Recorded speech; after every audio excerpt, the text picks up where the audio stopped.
الرحمن الرحیم وبه نستعین وصلی اللہ علی نبیہ الامین الکریم اما بعد عن ابی ہریرہ رضی اللہ تعالی عنہ قال قال رسول اللہ صلی اللہ علیہ وسلم قال اللہ تبارک وتعالی اعددت لعبادی الصالحین ما لا عین رأت ولا اذن سمعت ولا خطر على قلب بشر اقرأوا إن شئتم فلا تعلم نفس ما أخفي لهم من قرة أعين جزاء بما كانوا يعملون. رواه البخاری في کتاب بدء الخلق وفي کتاب التفسیر ومسلم في کتاب الجنہ. انسان کی طبیعت اور اس کے مزاج میں یہ بات وضعیت کر دی گئی ہے اور یہ قانون فطرت بھی ہے کہ انسان جب محنت و مشقت کرتا ہے، تھکان محسوس ہوتی ہے، اس کے بعد انسان کو راحت کی طلب ہوتی ہے، تھکان کے بعد آرام کی جستجو ہوتی ہے، اچھے اور لذیذ ترین کھانے پینے اور مشروبات کی ضرورت محسوس ہوتی ہے. یہ انسان کی فطرت میں ہے اور یہ مزاج میں، طبیعت میں وضعیت کر دی گئی ہے. ہر انسان کی یہی چاہت ہوتی ہے کہ تھکان کے بعد وہ آرام کرے، اچھے اسے کھانے مل جائے، پینے کے مشروبات ملے، تاکہ طبیعت میں نشاط اور چستی آ جائے. یہی وجہ ہے کہ پروردگار عالم نے آپ سے کہا ان لک فی النہار سبحا طویلا. آپ دن میں بڑے مشغول رہتے ہیں تو رات ہی کو اٹھ کے ذرا اچھی طرح سے عبادت کیجیے. وَاذْكُرِ اسْمَ رَبِّكَ وَتَبَتَّلْ إِلَيْهِ تَبْتِيلًا. دن میں آپ کی بہت مصروفیات ہوتی ہیں، آپ کے کام دھام ہے، دعوت ہے، تبلیغ ہے، لوگوں کو بتلانا ہے، نیکی کی طرف بلانا ہے، برائی سے روکنا ہے، کام ہے، کاج ہے، بیوی ہے، بچے ہیں، یہ ساری چیزیں ہیں. تو آپ رات کو اٹھیے اور تھوڑی عبادت کیجیے. تو دن میں انسان مصروف ہوتا ہے، رات میں آرام و راحت اور سکون محسوس کرتا ہے. تو اسی سکون کے بیچ اللہ تعالیٰ نے اپنے رسول کو اس بات کی تلقین فرمایا. بہرحال تو انسان کی طبیعت یہ چاہتی ہے تھکنے کے بعد اسے راحت ملے. اللہ تبارک و تعالیٰ نے یہ دنیا جو بنائی ہے، یہ دار الاختبار، امتحان کی جگہ ہے، آزمائش اور ابتلاء کی جگہ ہے، محنت اور مشقت کی جگہ ہے. یہاں پر ہر انسان کماتا ہے، محنت کرتا ہے، مشقت کرتا ہے، عبادتیں کرتا ہے، پیٹ پالتا ہے، بیوی بچے پالتا ہے، تو تھک جاتا ہے. یہ سسٹم ہے. اور اللہ تبارک و تعالیٰ نے فرمایا مومن کے لیے تو اور تھکنے کی یہ جگہ ہے، مومن کے لیے تھکنے کی جگہ ہے. الدنیا سجن المؤمن. مومن کے لیے یہ دنیا قید خانہ ہے، جہنم کی طرح ہے. قید میں انسان کیسے رہتا ہے؟ گھٹن محسوس ہوتی ہے، تکلیف ہوتی ہے، پرابلمز ہوتے ہیں. تو یہ قید خانہ ہے. اور جنت الکافر، کافروں کے لیے آرام کی جگہ ہے، آسائش کی جگہ ہے. کیونکہ مومن کے لیے آسائش یہاں سے قدم آگے بڑھنے کے بعد ہے، اور کافر کے لیے سب آسائشیں اور آرام اور لذت جو بھی کچھ ہے سب یہی ہے، وہاں کچھ بھی نہیں ہے. وہاں مار ہے، پیٹ ہے، درد ہے، کرب ہے، اضطراب ہے، جیسا کہ ہم نے گزشتہ 2 درسوں میں سماعت فرمایا. تو مومن بندہ اس دنیا میں لگن جتن کرتے کرتے کرتے کرتے تھک جاتا ہے. اس کے لیے اللہ تبارک تعالیٰ نے انتظام کیا آرام اور راحت کی. حدیث قدسی میں ہے، صحیح بخاری صحیح مسلم کی جو میں نے ابھی پڑھی ہے، فرمایا کہ اللہ تبارک و تعالیٰ فرماتے اعددت لعبادی الصالحین، میں نے اپنے محنت مشقت لگن جتن کرنے والے نیکی کرنے والے، تھک جانے والے صالح اور مومن بندوں کے لیے تیار کر رکھا ہے. کیا تیار کر رکھا ہے؟ اعددت لعبادی الصالحین، ایسی راحت کی چیزیں، ایسی آرام کی چیزیں، ایسی لذت کی چیزیں، ایسی مزے کی چیزیں، ایسے سکون کی چیزیں اور ایسے ایسے انعامات کا ہم نے انتظام کیا ہے، تیار کیا ہے. تیار کیا ہے بولے تو بنایا ہے، اللہ تعالیٰ نے بنایا ہے، تیار کیا ہے. اعددت لعبادی الصالحین ما لا عین رأت، ایسی چیز میں نے تیار کر رکھی ہے جو آج تک کسی آنکھ نے نہیں دیکھا، جو تمہاری آنکھوں نے نہیں دیکھا، کسی آنکھ نے اسے دیکھنے کی جسارت نہیں کی.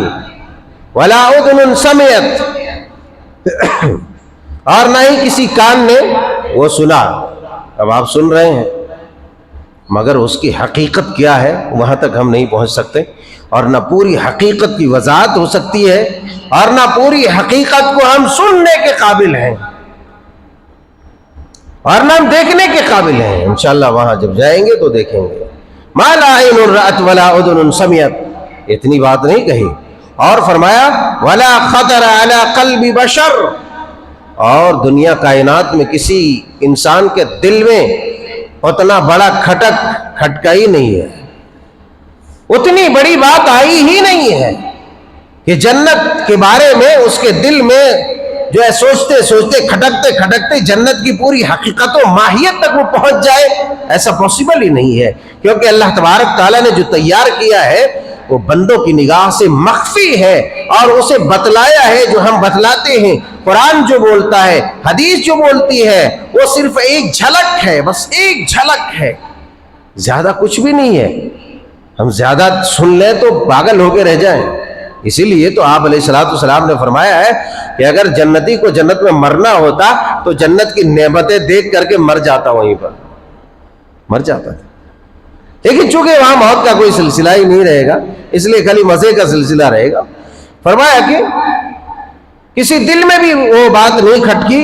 اگر تم چاہو تو یہ حدیث قدسی ہے، آپ نے فرمایا اگر تم چاہو تو تم فقرؤ ان شئتم، اگر تم چاہو تو کلام پاک کا سورہ سجدہ کی یہ آیت تم پڑھ سکتے ہو. فلا تعلم نفس ما اخفی لهم من قرۃ اعین جزاء بما كانوا يعملون.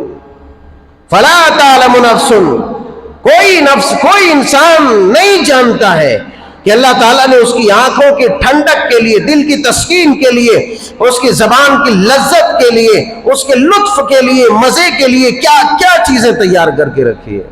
کوئی بھی نہیں جانتا ہے، کوئی بھی نہیں جانتا ہے. اللہ اکبر. اللہ تبارک و تعالیٰ نے جنت کو اس انداز میں سنوارا ہے، اس انداز میں بنایا ہے کہ بندہ مومن جو تکلیفیں یہاں کر رہا ہے، جو پریشانیاں جھیل رہا ہے، ایک لمحے کے لیے اللہ تبارک و تعالیٰ اس کا معائنہ کرائے گا جنت کا.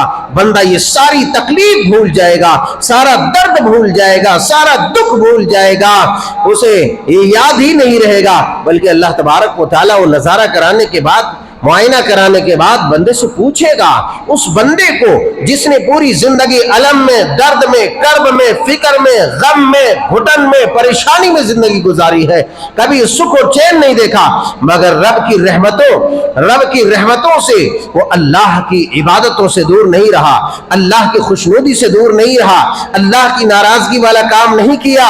اگر ہوا کبھی تو فوری توبہ کیا اور رب کی طرف رجوع کیا، انابت اللہ سے کام لیا. تو ایسے بندے کو اللہ تبارک و تعالی معائنہ کرائے گا جنت کا. جب جنت کا معائنہ ہو جائے گا ایک چھڑ کے لیے، ایک لمحے کے لیے، پھر اس سے پوچھا جائے گا کیا ہوا، سب خیریت تو ہے، کوئی پریشانی تو نہیں ہے، کبھی تم نے دکھ دیکھا؟ نہ نہ نہ اللہ، ہم نے تو کبھی دکھ دیکھا ہی نہیں، ہم نے تو کبھی دکھ دیکھا ہی نہیں. اگر ساری دنیا کی آسائش میں رہنے والے انسان کو بھی جنت کا معائنہ کرائے تو یہ آسائش بھول جائے. اور یہ آسائش میں جو رہنے والے لوگ ہیں، جب وہ جہنم کو مشاہدہ کرائے گا تو وہ سارے آرام اور سکون کو بھول جائے گا، بھول جائے گا سارے سکون اور راحت کو، سارے طمانینت کو بھول جائے گا کہ کبھی اس نے سکھ دیکھا تھا. اسی لیے اے لوگوں فرمایا حفت الجنت بالمکارہ وحفت النار بالشہوات، اللہ تبارک و تعالیٰ نے جنت کو مکروہات سے، ناپسندیدہ چیزوں سے گھیر دیا ہے جنت کو۔ جو بندہ جنت میں جانا چاہتا ہے دنیا کی آلائشوں سے اپنے دامن کو بچا کے رکھنا ہے، دنیا کی خباثتوں سے، گندگیوں سے، گناہوں سے، آلودگیوں سے اپنے دامن کو بچا کر کے رکھنا ہے، مکروہات سے بچ کر کے رہنا ہے، اللہ کی نافرمانیوں سے بچ کر کے رہنا ہے، اللہ کے ناپسندیدہ کاموں سے اپنے دامن کو بچا کر کے رکھنا ہے، تو ایسی صورت میں انسان جنت میں جائے گا، بصورت دیگر وہ جنت میں نہیں جا سکتا، کیونکہ حفت الجنت بالمکارہ۔ ہاں جہنم میں جانا آسان ہے، اگر وہ خالی دنیا کی آسائشوں میں پڑ جائے، دنیا کی آسائشوں میں پڑ جائے، منکرات کو اپنا لے، گناہوں میں ڈوبا رہے، اللہ کی نافرمانیوں میں وہ گزارے اپنے لمحات کو، اپنے وقت کو، ہر ساتھ وہ لذت میں، مزے میں، لطف میں رہے اور اللہ تبارک و تعالیٰ کے احکامات کو بھولا دے، رب کی رضا کے کاموں کو چھوڑ دے، رب کی اطاعت سے دور ہو جائے، ایسی صورت میں اس آدمی کے لیے جہنم میں جانا آسان ہو جائے گا۔ ایک سے ایک نعمتیں اللہ تبارک و تعالیٰ نے جنت میں تیار کر رکھی ہے۔ دوسری روایتوں میں ہے اول زمرۃ يدخلون الجنہ علی صورۃ القمر لیلۃ البدر، اللہ اکبر، جو جنت میں انسان داخل ہوگا، پہلا زمرہ، پہلا گروہ، پہلی جماعت جو جنت میں داخل ہوگی، اس کے بارے میں آپ علیہ الصلوۃ والسلام نے فرمایا۔ بہرحال انشاءاللہ آئندہ درس میں مزید جنت کی لذتوں اور چاشنیوں سے ہم ہمکنار ہونے کی کوشش کریں گے۔ اللہ جل شانہ سبحانہ و تعالیٰ سے دعا ہے کہ مولا کریم ہم گنہگاروں کو پروردگار عالم اسی جنت میں داخل فرما دے جس جنت کا تو نے اس انداز میں نقشہ کھینچا ہے کہ ما لا عین رات ولا اذن سمعت ولا خطر علی قلب بشر۔ اے اللہ اسی جنت میں ہم مفلسوں گنہگاروں کو درگزر کرتے ہوئے داخلہ فرما دے، آمین، تقبل یا رب العالمین، وآخر دعوانا۔